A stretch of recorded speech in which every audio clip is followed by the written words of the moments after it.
नमस्कार।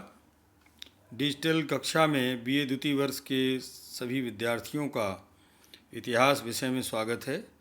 जैसा कि आपको पता है कि कोटा विश्वविद्यालय कोटा के बीए द्वितीय वर्ष के इतिहास विषय का द्वितीय प्रश्न पत्र राजस्थान के इतिहास का सर्वेक्षण प्रारंभिक काल से 1956 ईस्वी तक का जो प्रश्न पत्र है उसमें संपूर्ण पाठ्यक्रम 5 इकाई में विभक्त है, जिसमें से पहली जो इकाई है उसका जो पहला टॉपिक है वो राजस्थान की प्राग ऐतिहासिक संस्कृति की रूपरेखा को वर्णित करता है। राजस्थान की प्राग ऐतिहासिक संस्कृति की रूपरेखा के अंतर्गत कालीबंगा, आहड़, वैराट और कुछ अन्य नवीन खोजों की चर्चा इस विषय में रहती है। आज हम राजस्थान की प्रागैतिहासिक संस्कृति का एक प्रमुख स्थल कालीबंगा की चर्चा आपके सामने कर रहे हैं। कालीबंगा स्वतंत्र भारत का एकमात्र स्थल है जहां से पूर्व हड़प्पा काल तथा उत्तर हड़प्पा काल के प्रमाण मिले हैं। राजस्थान के पूर्व अखंड गंगानगर जिले में घग्गर नदी के दक्षिणी किनारे पर कालीबंगा स्थित था, जो अब वर्तमान हनुमानगढ़ जिले के अंतर्गत स्थित है। कालीबंगा न सिर्फ हड़प्पा सभ्यता के विविध आयामों की जानकारी देता है, अपितु हड़प्पा सभ्यता के पहले और बाद के नागरिक जीवन की गतिविधियों पर पर्याप्त प्रकाश डालता है। कालीबंगा सभ्यता की खोज के क्रम में यदि हम चर्चा करना चाहें तो हड़प्पा सभ्यता के इस महत्वपूर्ण स्थल की जानकारी के लिए भारत सरकार के पुरातत्व विभाग के अंतर्गत यहाँ कई चरणों में उत्खनन कार्य संपन्न कराया गया। इस स्थल पर सर्वप्रथम उत्खनन कार्य सन 1952 ईस्वी में श्री अमलानंद घोष के निर्देशन में हुआ। कालांतर में सन 1961 से 1969 ईस्वी तक इस स्थान पर उत्खनन का कार्य श्री बृजवासी लाल, श्री बी.के. थापर, श्री एम.डी. खरे, श्री एस.पी. जैन तथा श्री के.एम. श्रीवास्तव जैसे पुरातत्वविदों की देखरेख में संपन्न हुआ। इस स्थल का उत्खनन कार्य 5 स्तरों तक किया गया, जिसमें सबसे नीचे प्रथम तथा द्वितीय स्तरों को पूर्व हड़प्पा कालीन माना गया। इसी प्रकार तीसरे और चौथे 5वें स्तर को हड़प्पा सभ्यता से समीकृत किया गया। उत्खनन के लिए घग्गर नदी के दक्षिणी किनारे पर स्थित 12 मीटर ऊंचे तथा लगभग आधा किलोमीटर की परिधि के क्षेत्रफल में फैले 2 टीलों को चुना गया था। अब इस उत्खनन में यहाँ के उत्खनन में जो प्राग हड़प्पा कालीन सामग्री मिली उसकी चर्चा मैं पहले करना चाहूँगा। तो जो सबसे नीचे प्रथम तल के उत्खनन में प्राग हड़प्पा कालीन दुर्ग की एक दीवार मिली है, जिसमें प्रयुक्त कच्ची ईंटों का आकार 30 × 20 × 10 सेंटीमीटर है। ऐसा प्रतीत होता है कि प्राकृतिक तल से 160 सेंटीमीटर औसत ऊंचाई वाले तल पर यह बस्ती कुछ समय के लिए संभवतः भूकंप के कारण त्याग दी गई थी। इस तल पर रेत की भी कुछ परतें मिलती हैं। उपर्युक्त घटना हड़प्पा संस्कृति के समकालिक होने के संभवतः हड़प्पा वासियों के आगमन के कारण शीघ्र ही यह बस्ती फिर बस गई। इसके बाद टीले का संरचनात्मक स्वरूप ही बदल गया। पहले स्तर से तांबे के केवल कुछ मात्र टुकड़े ही मिले हैं। लाल से लेकर गुलाबी रंग के हल्के पतले कुम्हार के चाक द्वारा निर्मित मृदभांड मिले हैं। निष्प्रभ की सतह पर काले तथा सफ़ेद मिश्रित रंगों से अलंकरण किया गया है, जिनमें विभिन्न प्रकार की डिजाइनें बनी हुई हैं, जैसे जालीदार, त्रिकोण, छन्नाकार शंख, नतोदर किनारे वाली श्रीकोण, हिरण, सांड, बिच्छू, बतख आदि का नैसर्गिक चित्रण हुआ है। मृदभांडों के कंठ यानी मृदभांड जो घड़ा है उसके गले पर चौड़े पट्टे तितली बुकारानियम के डिजाइन चित्रित हैं। मृदभांडों की रचना और अलंकरण को ध्यान में रखकर श्री बी.के. थापर ने इनको ए से लेकर एफ तक के वर्गों में विभाजित किया है। सी वर्गों के भांडों का सतही रूप केवटा नामक स्थल से प्राप्त भांडों के अनुरूप है तथा डी वर्गों के भांडों की विशेषताएं उनका अलंकरण और मजबूती है। कालीबंगा से प्राप्त हड़प्पा कालीन जो सामग्री है, यह जो मैंने अभी चर्चा की, ये सारी सामग्री प्राक हड़प्पा कालीन, हड़प्पा काल से पहले की सामग्री थी। तो अब आगे जो हड़प्पा काल की सामग्री है उसकी चर्चा यदि की जाए तो हड़प्पा कालीन कालीबंगा से प्राक हड़प्पा स्तर की ही दीवारों को किलेबंदी के लिए ऊंचा उठाकर उनमें ही उत्तर और दक्षिण भाग में बाहर की दीवारें, बुर्ज व प्रवेश द्वार बनाए गए। दुर्ग के अंदर हड़प्पा के विपरीत किसी भी स्थान पर परकोटा किसी भी मंच के साथ संबद्ध नहीं है। रास्तों व आम भागों की चौड़ाई 1.8 और 7.2 मीटर के बीच थी। ये सड़कें 1.8 मीटर की इकाई की नाप से बनी थीं। यह इकाई न बड़े फुट अर्थात 13.2 इंच और न कुंबिट यानी 120.6 इंच के अनुरूप है। यानी इन दोनों के अनुरूप ये जो इकाई है नहीं है, इसलिए महत्वपूर्ण है। सड़कों पर नालियां न होने के कारण पानी ने सड़कों को काट दिया था। अब मृडभानों और भवनों के जो अवशेष मिले हैं उनमें मृणमूर्तियाँ भी मिली हैं, दीर्घकाय यानी बड़े आकार की और साड़ों की जुड़वां पैरों वाली विशिष्ट प्रकार की मृणमूर्तियाँ मिली हैं। तो मिट्टी की इन मूर्तियों पर नरसिंहों व आक्रामक साण का मोहनजोदड़ो के नमूनों से बहुत साम्य है। आक्रामक साण की भाव भंगिमाओं में उन्माद स्पष्ट रूप से झलकता है। उस साण की झुकी गर्दन तथा तने हुए शरीर को देखकर मणिमूर्तिकार की कुशलता का परिचय सहज में ही मिल जाता है। यहाँ आप लोग क्षेत्रीय हैं, मैं इस साण की मूर्ति का साम्य दलनपुर जो आपका पूरा स्थल है आपने देखा होगा, ये डैम के आगे अकलेरा के पास, तो दलहनपुर स्थल पर भी एक इस तरह का शिव का नांदिया मिला, गर्दन टेढ़ी किए हुए, अपनी एड़े मोड़े हुए गर्दन, तो उस तरह का कुछ ये आक्रामक साण की भावभंगिमा दिखाई पड़ती है। विभिन्न स्तरों के मकानों का एक महत्वपूर्ण लक्षण ये है कि उनके अग्निकुंड आयताकार या अंडाकार हैं। इनका क्या मतलब था ये अभी तक समीकृत नहीं किया जा सका है। इनके बनाने की विधि भी समझ में आ जाती है। इसमें एक गड्ढे में आग जलाई जाती थी और मध्य में मिट्टी का एक बेलनाकार या आयताकार मूसल सा जमाया जाता था। ऐसा प्रतीत होता है कि पक्की ईंटों के केक धार्मिक कृत्यों के लिए प्रयुक्त होते थे। प्रत्येक मकान में अग्निकुंड बने हुए थे जो कि लोथल के अग्निकुंडों की याद दिलाते हैं। दोनों ही टीलों में प्राग हड़प्पा और हड़प्पा कालीन मृदभाण के साथ साथ अन्य सामग्री जिसमें बेलनाकार मोहरें आदि उल्लेखनीय हैं प्राप्त हुई हैं। घरेलू कचरा व जानवरों के अवशेष फर्श में पड़े मिले हैं। इनमें भैंसा, हाथी, ऊंट, बकरी, चीतल, मुर्गा, कछुआ, गेंडा तथा बड़ी संख्या में सीपों के अवशेष उल्लेखनीय हैं।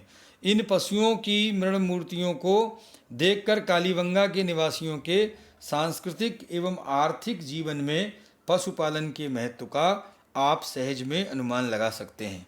सड़कों पर कूड़े व पशुओं के अवशेष बिखरे पड़े मिले हैं। सड़कों पर नालियाँ खुलती थीं।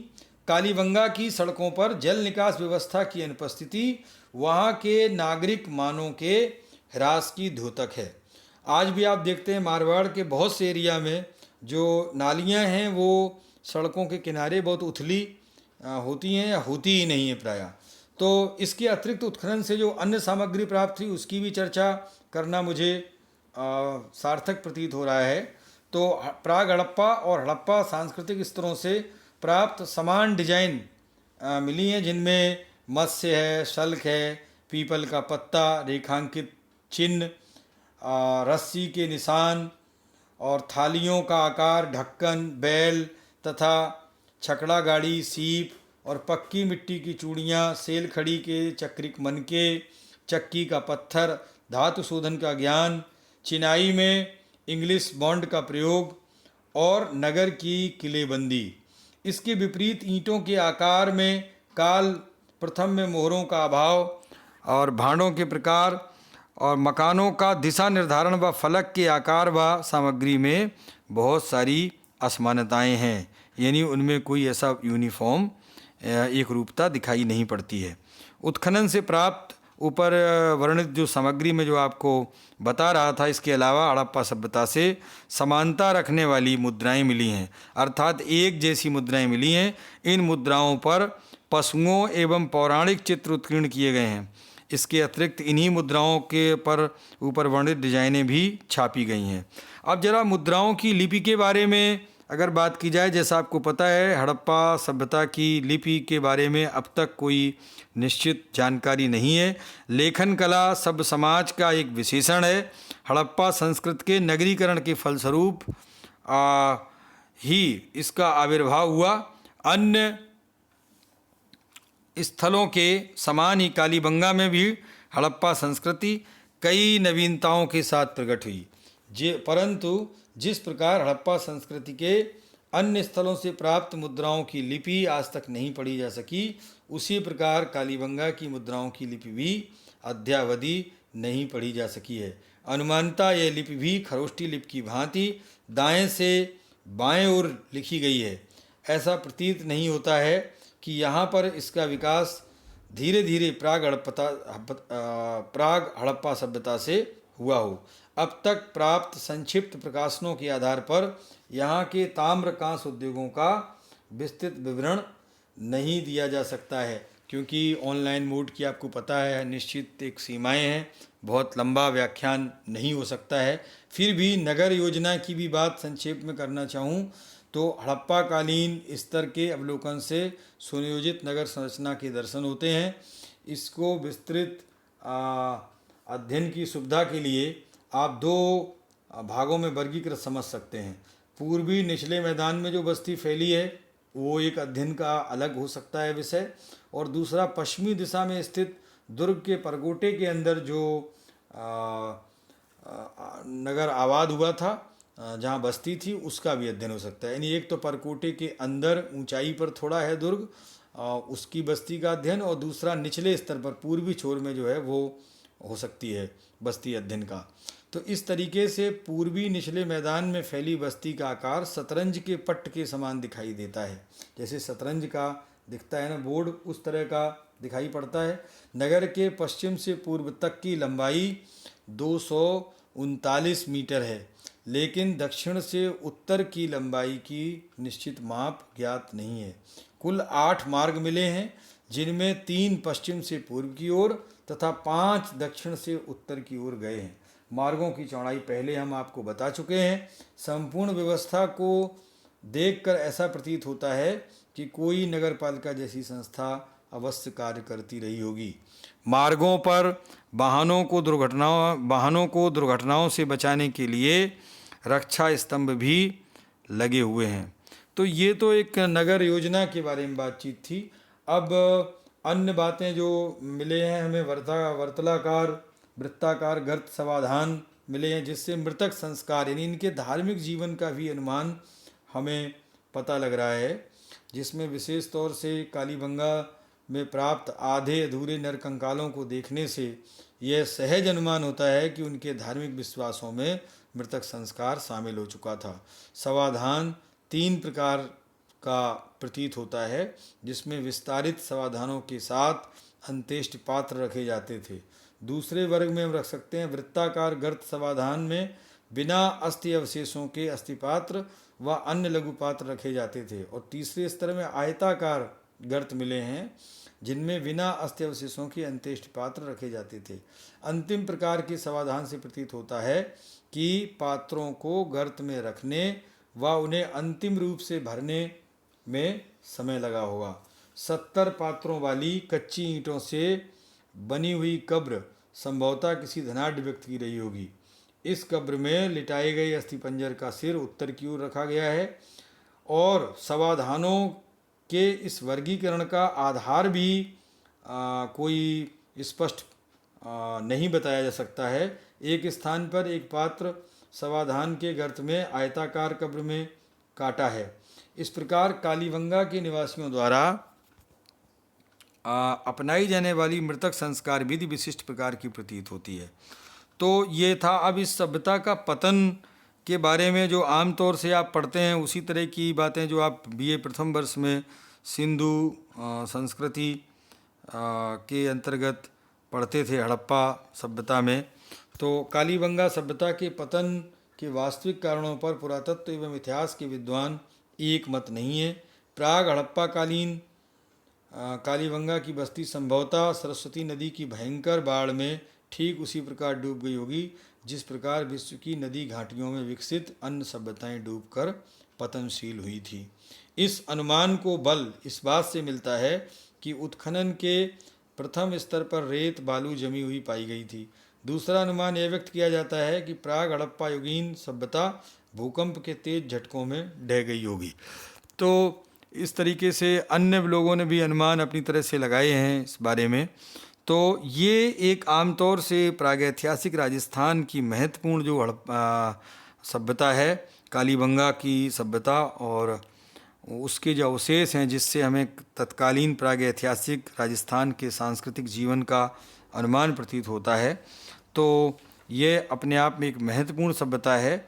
और कालीबंगा में राजनीतिक जीवन और उनका जो आर्थिक जीवन है जिसमें बहुत सी बातें कृषि और पशुपालन का अनुमान आप इन चित्रों और मृणमूर्तियों के आधार पर अनुमान लगा सकते हैं। व्यापार वाणिज्य की दृष्टि में भी लगता है कि कालीबंगा की व्यापक सामाजिक संरचना तथा जीवन स्तर को पर्याप्त रूप से विकसित व्यापार तथा संचार प्रणाली के माध्यम से सुरक्षित रखा गया होगा। तो विभिन्न मामलों में सामान्य उत्पादों का समस्त समकालीन क्षेत्रों में व्यापार किया जाता था। विनिमय प्रणाली के माध्यम से उत्पादों के समान वितरण का प्रयास किया जाता था, ऐसा इतिहासकार अनुमान लगाते हैं। तो अग्निवेदियाँ, पशु बलि, इनके बारे में भी एक अनुमान लगाया जा सकता है। समाजता कालीबंगा की सभ्यता प्रागैतिहासिक राजस्थान की एक महत्वपूर्ण सभ्यता है जहाँ से राजस्थान के इतिहास का सर्वेक्षण आप प्रारंभ कर सकते हैं।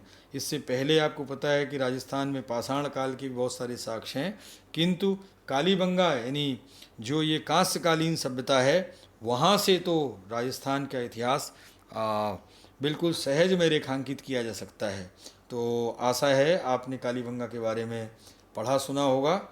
पहले भी मैं इसके बारे में बातचीत कर चुका हूँ और यदि आपकी कोई शंकाएं हों तो व्हाट्सएप ग्रुप के माध्यम से आप अपनी बात पहुंचा सकते हैं। धन्यवाद।